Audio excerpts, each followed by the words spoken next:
औज़ुबिल्लाहिमिनश्शैतानिर्रजीम बिस्मिल्लाहिर्रहमानिर्रहीम। अज़ीज़ तलबा और तालिबात, अस्सलाम वालेकुम। उम्मीद करता हूँ कि आप सब खैरियत से होंगे। अज़ीज़ तलबा, आज की क्लास में हम दो मुख्तसरन टॉपिक पढ़ेंगे। एक होता है जो आपके पेपर में लाजमी क्वेश्चन आता है, खतूत नवीसी पढ़ेंगे। उसके लिए क्या क्या रिक्वायरमेंट है और उसका एक पैटर्न सिंपल सा मैं आप लोगों के साथ डिस्कस करूंगा। और ये लाजमी होता है, मुख्तलिफ टॉपिक्स पे आता है, लेकिन आपको पैटर्न का पता होना चाहिए। टॉपिक आप अपने माइंड से लिखेंगे कि किसको खत लिखना है और वो क्या करना है, क्या तरीक़ेकार है। तो आज की क्लास में हम तरीक़ेकार सीखेंगे। और उसके साथ साथ कुछ अदबी इस्तिलाहात है कि आपको पता होना चाहिए कि आप नसर, नज़म, गजल, मजमून, कहानी, इस तरीके से जो भी पढ़ रहे हो, तो उसकी डिफिनीशन मुख्तसरन आप लोगों के साथ इस क्लास में डिस्कस की जाएगी। तो शुरू करते हैं अपनी क्लास को। खत लिखने का तरीका है। तो नंबर वन पे, जब आप किसी को खत लिखते हैं तो आपको पता होना चाहिए कि आप ये खत कहाँ से लिख रहे हैं। जैसे उसके राइट साइड पे ऊपर, यानी पहले ही लाइन में आप लिखेंगे अस तरफ। वो पैटर्न में हम डिस्कस करेंगे, देखेंगे उसको भी मुख्तसरन। लेकिन नंबर वन पे होता है मकाम रवानगी। अगर आप एग्जाम हॉल में बैठे हुए हैं तो इम्तिहानी मरकज भी आप लिख सकते हैं, इम्तिहानी सेंटर भी आप लिख सकते हैं। तो नंबर वन पे ये आता है। जिस मकाम से खत भेजा जाता है, खत के ऊपर दाएं जानिब उस मकाम का नाम, यानी तलबा इम्तिहानी हाल लिख सकते हैं, तो वो आप लिखेंगे। नंबर टू पे तारीख है, यानी जो भी तारीख है, मसलन आज की तारीख है कि आज 17 मार्च है, तो आप लिखेंगे 17/3/2025। मार्च भी लिख सकते हैं कि 17 मार्च 2025। इम्तिहानी हाल के नीचे तारीख लिखनी चाहिए, मसलन जैसे भी को जो भी तारीख है, तो आप वो तारीख लिख सकते हैं। नंबर तीन पे है अलकाब और आदाब। अलकाब और आदाब का मतलब क्या होता है कि आप जिसको भी खत लिख रहे हैं, जिस शख्स को खत भेजा जाता है, उसको पुकारने वाले अल्फाज अलकाब और आदाब कहलाते हैं। अलकाब और आदाब में उस शख्स के मकाम और मर्तबे को मलहूज रखा जाता है। मसलन वो आपसे अगर बड़ा है, कोई ओहदेदार है, तो उस हिसाब से फिर आप खत लिखते हैं। अजीज तलबा, आपको पता होना चाहिए कि खत किस मकसद के लिए लिखा जाता है। हम अपनी गुजारिशात तहरीरी शक्ल में किसी को अरसाल करते हैं, उसका मतलब खत होता है। गुजारिशात भी होते हैं या अपने हाल अहवाल भी हम उसको कह सकते हैं। मसलन अगर आप अपने दोस्त को खत लिखते हैं, या कोई सफर के हालात आप उसको बताते हैं, या कोई भी ऐसा होता है, अपने फादर को खत लिखते हैं अगर आप कहीं बाहर है, हॉस्टल यूनिवर्सिटी में है। तो अब तो थोड़ा सा इस खतूत का सिलसिला खत्म हो गया है, मतलब व्हाट्सएप है और भी चीजें हैं, लेकिन हमारे बोर्ड में, हमारे इम्तिहानी पेपर्स में ये चीजें अब भी इस्तेमाल की जाती है। तो हमारे न्यू जनरेशन को इसका थोड़ा बहुत पता नहीं होता, इसलिए हम कोशिश करते हैं कि उसको वो पुराने तर्ज की जैसे खतूत लिखे जाते थे, अपने हाल अहवाल बताए जाते थे, तो उसको उससे आगाही भी दे दे और अपने पेपर के लिए भी उसको समझा सके। तो ये तीन उसके हो गए कि वो लिखने हैं। पैटर्न में हम ये समझ जाएंगे, मसलन वालिद मोहतरम, प्यारे दोस्त, मोहतरम एडिटर साहब वगैरह। तो ये अलकाबात इस्तेमाल किए जाते हैं, को याद रखना है, क्योंकि हमने पैटर्न में भी इसको फिर समझना है। नंबर फोर पे आता है सलाम, यानी बतौर मुसलमान अस्सलाम वालेकुम लिखना भी जरूरी है। जो भी नंबर, ये लाइन नंबर फोर है, आप स्टेप बाय स्टेप लाइन पे आएंगे तो लाइन नंबर फोर है कि हम अस्सलाम वालेकुम उसको मुखातिब करेंगे। और नंबर फाइव, जो कि सबसे ज्यादा जरूरी है, नफ्स मजमून या मतन। आपको जो भी टॉपिक दिया गया है, अपने छोटे भाई को नसीहत आमोज खत लिखे, अपने फादर को इम्तिहान की तैयारी के हवाले से आगाह करे, अखबार के एडिटर को अपने मोहल्ले के मसाइल से आगाह करे, या इस तरीके से कोई भी टॉपिक जो आपको दिया गया है, तो उसको बेटा बेसिकली बोला जाता है नफ्स मजमून या मतन, यानी आपने उस पे लिखना है। अक्सर स्टूडेंट्स पूछते हैं कि सर इसको कितना लिखना है, इसकी लेंथ कितनी होनी चाहिए। तो मेरा मशवरा बेटा आपको ये है कि एक तो आप पैराग्राफ वाइज लेके 3 से 4 पैराग्राफ के आपका नफ्स मजमून मुश्तमिल होना चाहिए, ये बाकी पैटर्न के अलावा है। तो नफ्स मजमून आपका तकरीबन 3 से 4 पैराग्राफ पर मुश्तमिल होना चाहिए, जिसमें आप मुख्तलिफ किस्म की बातें बताते हैं। मुख्तलिफ का मतलब ये है कि टॉपिक आपका वही होगा, लेकिन अगर आप एक बात चेंज कर रहे हैं, तो टॉपिक भी या पैराग्राफ भी आप चेंज कर दे। टॉपिक सॉरी नहीं, पैराग्राफ आप चेंज कर सकते हैं। जिस मकसद के लिए खत लिखा जाता है उसे नफ्स मजमून कहते हैं। ये खत का सबसे अहम हिस्सा होता है, इसलिए इस हिस्से का दिल हिस्से का दिल से लिखना चाहिए। जाहिर है कि चेकर्स इसी चीज को चेक करते हैं कि आपको जो टॉपिक दिया गया है उससे रिलेटेड आपने लिखा है या इधर उधर की बातें आपने लिखी है, तो उस पर ज्यादा फोकस किया जाता है कि आपने खत में लिखा क्या है। बाकी पैटर्न तमाम खतूत का, जिस टॉपिक पे भी आपको खत लिखने का बोला जाता है, सिर्फ इसमें चेंज किया जाता है, यानी नफ्सी मजमून चेंज होता है, बाकी सारी चीजें तकरीबन सेम रहती है। नंबर 6 है नफ्स मजमून के बाद सलाम दुआ लिखनी चाहिए, जैसे वस्सलाम, नेक तमन्नाओं के साथ, आपका अपना, आपका हमदर्द, आपका शरीक गम, आपका मुखलिस, इस तरह के अलकाबात लेफ्ट साइड पे जहां भी आपने अपने नफ्स मजमून को खत्म किया है उसके नीचे जो भी लाइन है तो उसकी लेफ्ट साइड पे वस्सलाम लिखना चाहिए। नेक तमन्नाओं के साथ उसके नीचे जो लाइन है हम पैटर्न में देखेंगे। नाम और पता, नाम और पता, यहाँ अक्सर स्टूडेंट्स ये भी पूछते हैं कि सर नाम लिखना जरूरी है, तो मैं आप लोगों को सजेस्ट करूंगा कि कोई जरूरत नहीं है नाम लिखने की। बस सिंपल से हरूफ तहज्जी, अलिफ बे पे, सीन शीन, कोई भी जो आपको आसान लगते हैं तो हरूफ तहज्जी लिख दे, और पता की भी लिखनी जरूरत नहीं है क्योंकि नेगेटिव मार्किंग हो सकती है। स्टूडेंट्स को इन्फॉर्म किया जाता है कि अगर आपने चेकर्स को ये निशानदेही की कि आपका ताल्लुक फलां कॉलेज से है या फला जगह से है, फला शहर से है, तो आपको नेगेटिव मार्क्स दिए जाएंगे। तो लिहाजा यहाँ पर हरूफ तहज्जी आप इस्तेमाल कर सकते हैं। अक्सर स्टूडेंट्स ये भी पूछते हैं सर रियल में हम लिख सकते हैं ये और वो, तो बेटा रियल की कोई पेपर में आपको जरूरत नहीं है। मैं आपको बार बार ये बात कर रहा हूँ कि रियलिटी का आपको पेपर में देने से, सॉरी टू से, लेकिन अपना मोबाइल नंबर या इस तरीके से अपना एड्रेस देने की कोई भी जरूरत नहीं है, क्योंकि चेकर्स के पास ऐसी कोई सोर्स नहीं होती, ना उनको बोर्ड की तरफ से सख्त इंस्ट्रक्शन होती है कि आपने इस तरीके से कुछ भी ऐसा नहीं करना कि आप उसके लिए नंबर करें या किसी को कॉल वगैरह कर ले, कि डिमांड वगैरह कर ले, ये भी हो सकता है। तो बोर्ड की तरफ से बहुत स्ट्रिक्ट इंस्ट्रक्शंस दी जाती है, लिहाजा हरूफ तहज्जी आप इस्तेमाल करें। आखिर में कातिब को अपना नाम और पता लिखना, जैसे अलिफ बे जीम, ये मैंने पहले बता दिया। तो अब खत का पैटर्न है। खत का पैटर्न अभी आपको बताया जाएगा। तो पहली लाइन में जो इम्तिहानी मरकज आपको नजर आ रहा है, तो ये लाइन नंबर 1 है। पहले ही लाइन में आपने लिखना है इम्तिहानी हाल या इम्तिहानी मरकज और कामा लगा लेना है। उसके बाद तारीख है, यानी 27/10/2021, या आपकी आज की तारीख लिख सकते हैं जब मैं ये रिकॉर्ड कर रहा हूँ, तो 17 मार्च, 17/3/2025। ठीक है। अलिफ बे जीम शहर, ये देखिए अलिफ बे जीम के बाद कामे है और उसके बाद देश है। अक्सर स्टूडेंट इसके में भी कंफ्यूज होते हैं, तो ये बेटा 3 लाइन हो गए। अगर आप लोगों को नजर आ रहा है तो ये तीन, ये पहली लाइन है जिस पे कर्सर में करो, ये दूसरी लाइन है और ये तीसरी लाइन है। ठीक है। तो 3 लाइन में राइट साइड पे आप लोगों ने इसको लिखना है। अब लाइन नंबर 4, अस्सलाम वालेकुम के बाद एक अलामत है, इसको हरफ निदा कहते हैं। तो ये अलामत आपने लगा लेनी है, 1 2 3 4, ये 4 लाइन हो गए। और प्यारे अब्बा जान, अगर आप अब्बा जान को खत लिख रहे हैं तो उस हिसाब से अलकाब और आदाब जो ऊपर हमने पढ़ ली, तो उसको मुखातिब किया जाता है। तो प्यारे अब्बा जान, अब्बा जान को आप अपनी इम्तिहानी तैयारी के हवाले से आगाह कर रहे हैं कि इस दफा आपके पेपर इंशाल्लाह बहुत अच्छे होंगे, आपकी इम्तिहान की तैयारी जबरदस्त है। मसलन इस टॉपिक पे आप लिख रहे हैं, तो प्यारे अब्बा जान के बाद भी एक देश है, तो ये लाइन नंबर 5 है। अब खत का नफ्स मजमून लाइन नंबर 6 से शुरू होता है।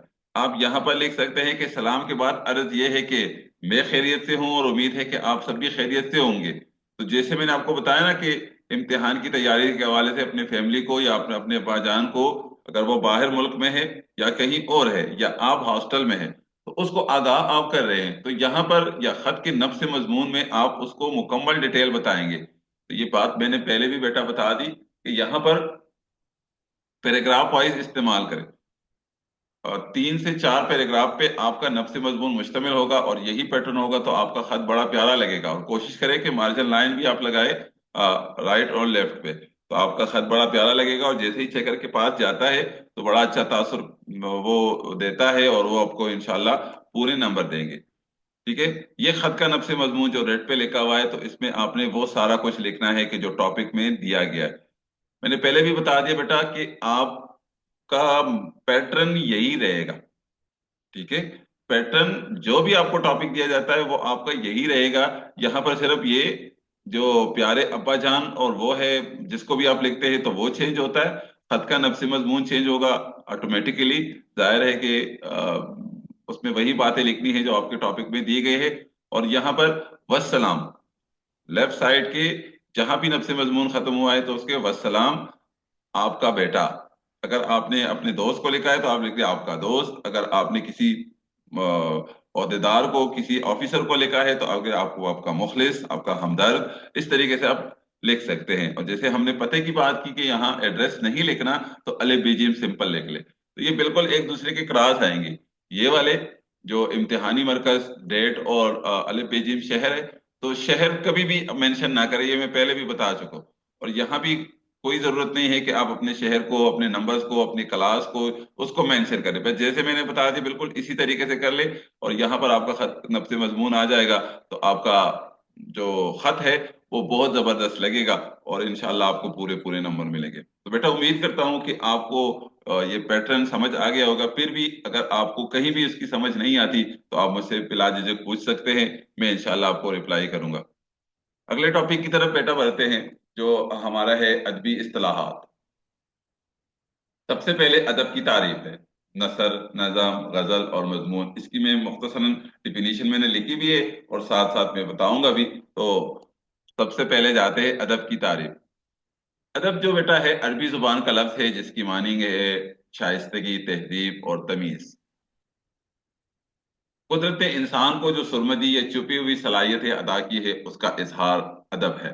यानी आपके अंदर कोई टैलेंट है, काबिलियत है, कोई सलाहियत अल्लाह ताला ने आपको दी है, आप उसका इजहार कर रहे हैं, आप दूसरों तक पहुंचा रहे हैं, ये आप अदब, अदब का हिस्सा है।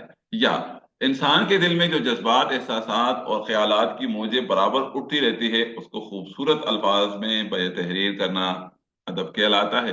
यानी आप कोई खुदा न खास्ता आपकी सोसाइटी में कोई बुराई है, कोई अच्छाई है, कोई जज्बात है, आप अपनी फीलिंग्स शेयर करना चाहते हैं लोगों के साथ, कैसे शेयर करेंगे? तो ये भी अदब का हिस्सा है कि अगर आप अपने जज्बात, अपने ख्यालात को, अपनी सोच को किसी तरह की भी है खूबसूरत अल्फाज में तहरीर करते हैं तो उसको भी अदब ही कहते हैं।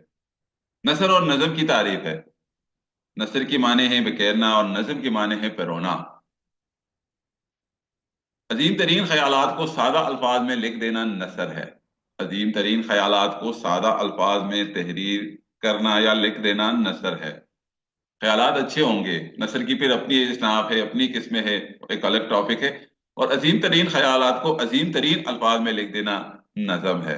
बहुत ही एक जैसा आ रहा है, लेकिन नसर के लिए सादा अल्फाज इस्तेमाल किए जाते हैं, ख्यालात अजीम तरीन होते हैं। और नसर के लिए दोनों अजीम तरीन होने चाहिए, यानी ख्यालात तो होंगे ही अजीम, और अल्फाज का चुनाव भी बेहतर से बेहतर अजीम तरीन होना चाहिए ताकि आपकी शायरी मुनफरिद लगे। नज्म की दूसरी डिफिनीशन है एक ख्याल या मौजू के तहत लिखे गए अशार को नज्म कहते हैं। एक ख्याल यानी एक ही टॉपिक होता है, जैसे आपकी नज्मों में एक ही टॉपिक होता है और पूरे नज्म में उस पर बात की जाती है।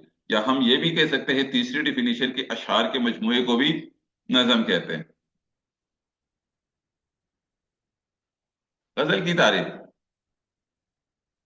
अदब की रोज से गजल के माने औरतों की बातें करना या औरतों के हुस्न और जमाल की तारीफ करना, ये मीनिंग है, ये उसकी मीनिंग है गजल की। आपने देखा होगा गजल नज्म की ऐसी सिन्फ है जिसमें इश्क और मोहब्बत यानी हकीकी हो या मजाजी, आई थिंक, मुझे उम्मीद है कि हकीकी और मजाज से आप वाकिफ होंगे, का जिक्र होता है। गजल में कम से कम अशार की तादाद 5 और ज्यादा से ज्यादा की कोई हद मुकर्रर नहीं है, लिखने वाले पे डिपेंड करता है कि वो किस तरह की शायरी करता है, कितने ज्यादा वो लिखता है। तो उसमें काफिया, रदीफ, मतला, मक्ता और उसका ख्याल रखना जरूरी है। जो उसके उसूल है, जो उसके कवायद और जवाबित है, तो उसकी पाबंदी लाजमी होनी चाहिए। तो ये मुख्तसरन गजल की तारीफ है। अच्छा, अफसाना, ड्रामा, नावल, सफरनामा, लोक कहानी। अफसाने की तारीफ। अफसाना, जो आपकी किताब में अफसाने हैं, आपने मुझे बताना है कि कौन कौन से अफसाने आपके निसाब में शामिल है। अदब की वो सिनफ है जो जिंदगी, किरदार या वाकई के किसी एक पहलू को मुकम्मल तौर पर इस तरह पेश करता है कि एक ही नशिस्त में पढ़ा जा सके। थोड़ा सा और कीजिएगा। अदब की वो सिनफ है, किस्म है, जो जिंदगी, किरदार या वाकई की किसी एक पहलू को, एक साइड पे, जो एक मुख्तसरन कहानी कि आप एक ही नशिस्त पे एक ही जगह बैठे हुए और आप उसको पढ़ सके, या मुख्तसरन कहानी अफसाने की मीनिंग है झूठी या फर्जी कहानी को भी कहा जाता है। यानी अफसाना वो मुख्तसर कहानी है जिसे आधे घंटे से लेकर 1 या 2 घंटे में पढ़ा जा सकता है। ये किसी शख्स की जिंदगी के अहम और दिलचस्प वाकयों को फनी शक्ल में पेश करता है, तो उसको अफसाना बोला जाता है। इस वाकये के बयान में इब्तिदा, उरूज और खात्म शामिल है। नावल अथालवी जुबान के लफ्ज नावेला से निकला है। लुगत के एतबार से नावल के माने नादर और नई बात के हैं। सिर्फ अदब में उसकी तारीफ बुनियादी जिंदगी के हकायक बयान करना है। मेन जिंदगी हकीकतें बयान करनी होती है, और बात को लंबा चौड़ा करके बयान करने की कोशिश की जाती है। एक कहानी से दूसरी कहानी में भी जाता है, और उसके लिए अच्छा खासा वक्त दरकार होता है एक नावल को पढ़ने के लिए। नावल एक नसरी किस्सा है जिसमें पूरी एक जिंदगी बयान की जाती है, पूरी जिंदगी यानी तमाम हालात इंसान के जिस तरह के भी होते हैं उसको बयान करने की कोशिश नावल में की जाती है। ड्रामा ड्रामा यूनानी जुबान के लफ्ज ड्रा से माखूज है, जिसके माने हैं करके दिखाना। मुख्तलिफ किरदार जब किरदार स्टेज पर आकर मुकालमों के जरिए कहानी को आगे बढ़ाते हैं तो उसे ड्रामा कहा जाता है। ये बहुत आसान सी तारीफ है, और आपके फर्स्ट ईयर की किताब में 2 ड्रामे शामिल है। नाम आप लोगों ने मुझे बताने हैं कि कौन कौन से हैं। जब मुख्तसर जब मुख्तलिफ किरदार स्टेज पर आकर मुकालमों या डायलॉग के जरिए, हर किरदार के अपने अलग अलग डायलॉग होते हैं, उसके जरिए कहानी को आगे बढ़ाते हैं तो उसे ड्रामा कहा जाता है। सफरनामा वो तहरीर जो सयाह दौरान सफर, सयाह बेटा होता है सैर करने वाला, वो तहरीर जो सयाह दौरान सफर या सफर के अख्ताम पर अपने दिल के जज्बात और कैफियत से मरतब करे, सफरनामा कहते हैं। सफरनामा के लिए सफर करना जरूरी है। अगर आप कराची गए हैं, इस्लामाबाद गए हैं, फैसलाबाद गए हैं, पिशावर गए हैं, कहीं भी गए हैं, आप लिखते हैं, आप सफर में हैं, उसके हालात आप लिखते हैं, तो ये एक किस्म का छोटा सफरनामा है। सफरनामा अगर आप मुल्क से बाहर गए हैं और वहां जो भी कल्चर, जो भी हालात, जो भी आप पे गुजरा है, आप तहरीरी शक्ल देते हैं, तहरीर करते हैं। आप सैर के लिए गए हुए अपने ख्यालात को, अपने जज्बात को किसी के साथ शेयर करते हैं, तो उसको सफरनामा कहा जाता है। एक लोक कहानी भी आपकी किताब में शामिल है कि लोक कहानियां आवाम के ख्यालात और जज्बात की तर्जुमान होती है। लोक कहानियां तहरीरी शक्ल में नहीं होती बल्कि नस्ल दर नस्ल चलती रहती है, इन्हें रियलिटी बेस पर मबनी होती है। लोक कहानी के जरिए किसी भी मखसूस इलाके या खत्ते में बसने वाले लोगों के रस्म व रिवाज, तौर तरीके, जिंदगी गुजारने के तरीके और सकाफती अकदार और रवायात का इजहार होता है। तो लोक कहानी भी आपकी किताब में शामिल है, जो बलोची लोक कहानियां ज्यादा मशहूर है। तो बशीर अहमद बलोच साहब ने एक लोक कहानी भी लिखी है, आपकी किताब में उसको शामिल किया गया है। और आपने ये भी देखा कि वो तहरीरी शक्ल में नहीं होती बल्कि एक नस्ल से दूसरी नस्ल में वो कहानियां मुंतकिल होती है। तो बादशाह और वजीर की एक कहानी है, एक बुडरिए की कहानी है, तो जरूर पढ़िएगा, बहुत खूबसूरत कहानी है। तो उसको, ऐसी कहानियों को लोक कहानी कहा जाता है।